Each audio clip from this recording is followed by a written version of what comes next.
Guys, आ चुके हैं अपन एक और टॉपिक लेके। सीईटी, वीडियो, पटवारी, राजस्थान के किसी भी कॉम्पिटिटिव एग्जाम के लिए अभी तो अपन सीईटी के ऊपर ही चल रहे हैं। सीईटी के टॉपिक को अपन कवर करते जा रहे हैं। लगभग अपने आधे से ज़्यादा टॉपिक कवर हो चुके हैं। तो अगला टॉपिक अपन का है राजस्थान की मिट्टियाँ।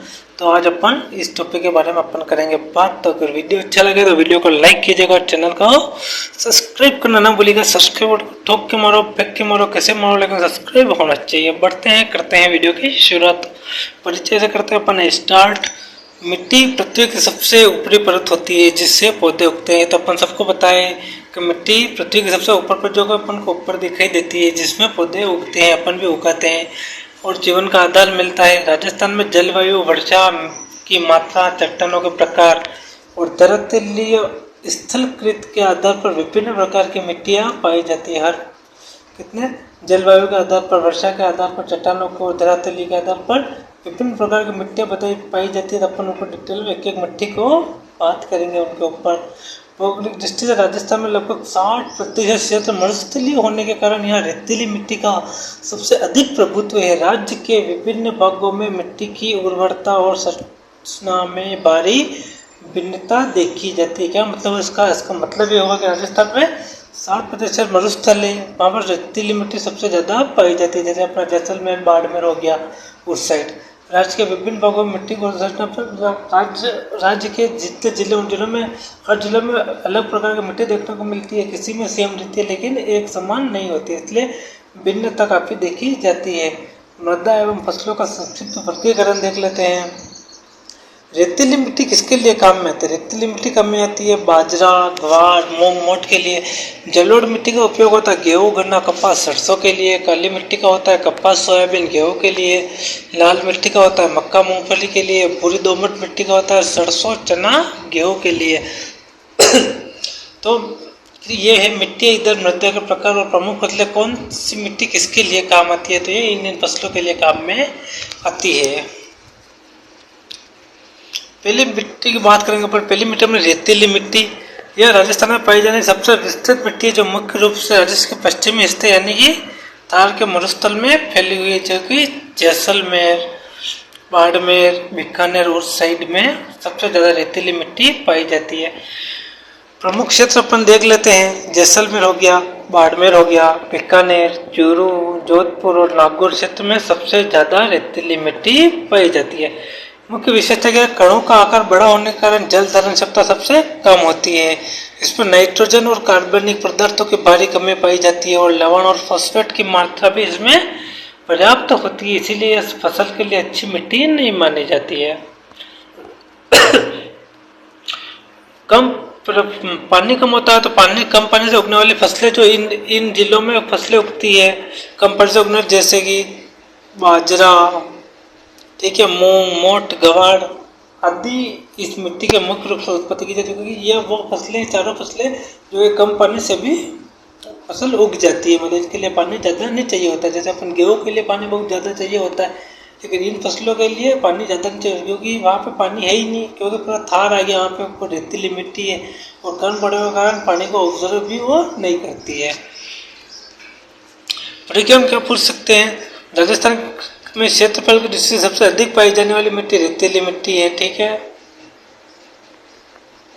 और थार का मरुस्थल की मुख्य पहचान किससे होती है? रेतीली बलुई मृदा मिट्टी से होती है। दूसरी मिट्टी में बात करेंगे जलोढ़ मिट्टी। इस मिट्टी का निर्माण नदियों द्वारा बहाकर लाए गए तल, छट और मलबे के जमाव से होता है।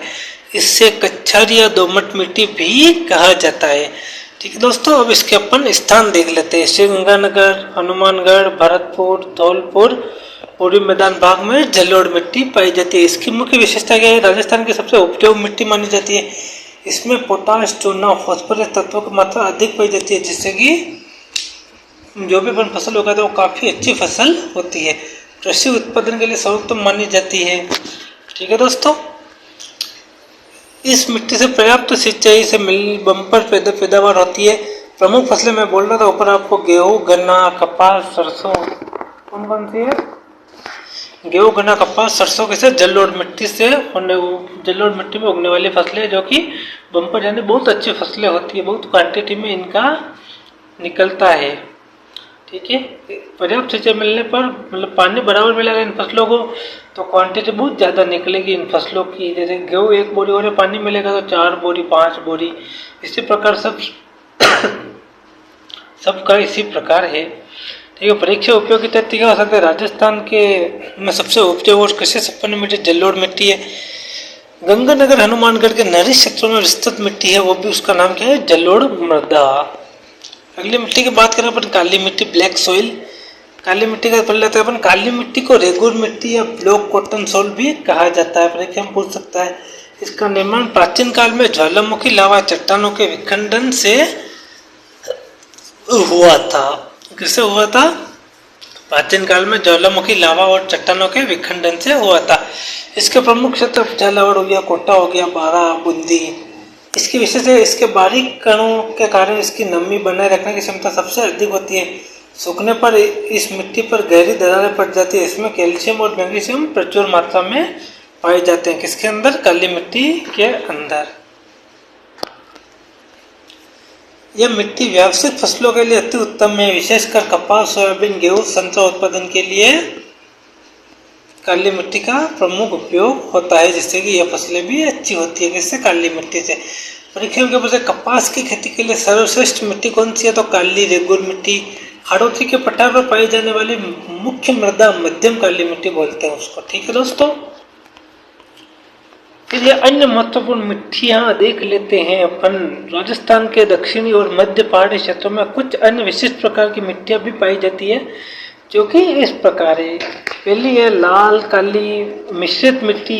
यह पाई जाती है अपने उदयपुर, डूंगरपुर, बांसवाड़ा, प्रतापगढ़ साइड। इसकी विशेषता इसमें लौह तत्व की अधिकता होती है और ये मध्यम और उपजाऊ होती है। इससे प्रमुख फसलें जो उत्पन्न होती है वो होती है मक्का, गेहूं और दालें।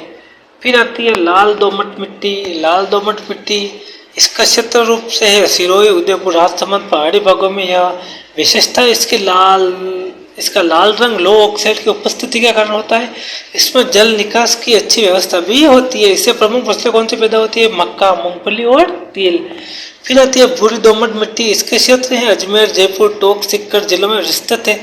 विशेषता का यह मध्यम उपजाऊ मिट्टी है, जो उचित सिंचाई सुविधाएं मिलने पर बहुत अच्छी पैदावार देती है। प्रमुख फसलें गेहूं, चना, सरसों। फिर अपन मिट्टी अपर्दन और मरुस्थलीकरण में पढ़ लेते हैं कि मिट्टी अपर्दन क्या है। कभी कभी एग्जाम में पूछ लेता है। तो मिट्टी अपर्दन क्या? प्राकृतिक कारक जैसे तेज हवा या पानी या मानवीय गतिविधियों द्वारा मिट्टी के ऊपरी उपजाऊ परत का नष्ट होना या पानी के साथ बह जाना मिट्टी अपर्दन कहलाता है। इससे रेंगती हुई मृत्यु भी कहा जाता है। ठीक है। मोस्ट इंपोर्टेंट बनता है, रेंगती हुई मृत्यु किसे कहा जाता है? तो मिट्टी अपर्दन को ही रेंगती हुई मृत्यु कहा जाता है। अपर्दन के कारण डिटेल में पढ़ लेते हैं अपन थोड़ी बहुत। तेज हवाएं। पश्चिम राजस्थान में रेतीली मिट्टी का वायु द्वारा भारी अपर्दन होता है, क्योंकि तेज हवाएं चलती है तो मिट्टी जो है उड़ उड़ के चली जाती है, एक जगह पे स्थिर नहीं रहती है। कम वन क्षेत्र पूरा थार का मरुस्थल है, उधर पूरा रेगिस्तान है, तो वहाँ पे पानी नहीं है, तो वहाँ पे पेड़ पौधे भी नहीं है, तो पेड़ों की कमी के कारण भी मिट्टी की पकड़ कमजोर हो जाती है। अत्यधिक पशु चारण आपने देखा होगा, तो वो चराने आते हैं अपने वो ऊँट उधर से आते हैं। ठीक है। पशुओं तथा वनस्पति को अत्यधिक चढ़ने से भूमि नग्न हो जाती है, मतलब भूमि बंजर हो जाती है, क्योंकि वहाँ पर अधिक पशुचारण होता है। अनियमित अवस्था जब चंबल नदी क्षेत्र में जल द्वारा भारी अवनलिका प्रदर्शन होता है। मरुस्थलीकरण पढ़ लेते हैं। उपजाऊ और कृषि योग्य भूमि के विभिन्न प्राकृतिक व मानवीय कारणों से धीरे धीरे अनुपजाऊ रेगिस्तान में बदल जाना ही मरुस्थलीय कहलाता है। प्रमुख कारण क्या है? इसके जलवायु परिवर्तन, वनों के अंधाधुंध कटाई, वर्षा की कमी और अवैज्ञानिक कृषि पद्धतियाँ। सबसे अत्यधिक प्रभावित क्षेत्र है वो संपूर्ण पश्चिमी राजस्थान थार का मरुस्थल क्षेत्र है। जैसलमेर, बाड़मेर, बीकानेर, चूरू आदि आते हैं इसके अंदर। परीक्षा में क्या पूछ सकते हैं? मान लेना राजस्थान में अधिक पाई जाने वाली मिट्टी रेतीली बलुई मिट्टी पाई जाती है।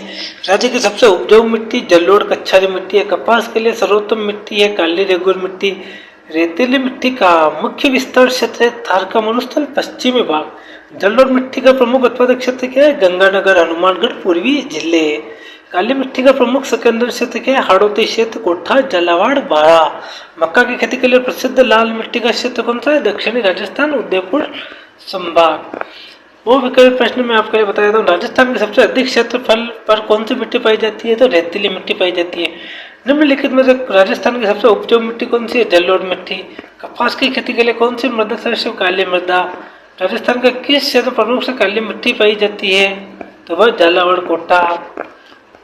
ठीक है। यदि आप इस जगह ऑनलाइन क्लास करते हो तो ये था अपना राजस्थान सीईटी का या वीडियो का जो भी आप एग्जाम दोगे राजस्थान के लेवल का, तो उसका मोस्ट इम्पोर्टेंट होगा राजस्थान की मिट्टियाँ आज अपने कंप्लीट कर लिए। ठीक है दोस्तों, पिछले वीडियो में अपन ने एकीकरण कंप्लीट किया, तो अपन धीरे धीरे अपना टॉपिक क्लियर करते जा रहे हैं। अगर वीडियो अच्छा लगा हो तो वीडियो को लाइक कीजिएगा और चैनल को सब्सक्राइब करना ना भूलिएगा। और मिलते हैं अपन अगले वीडियो के साथ, नेक्स्ट टॉपिक को अच्छा सा लेके आते हैं आपके लिए। ओके दोस्तों।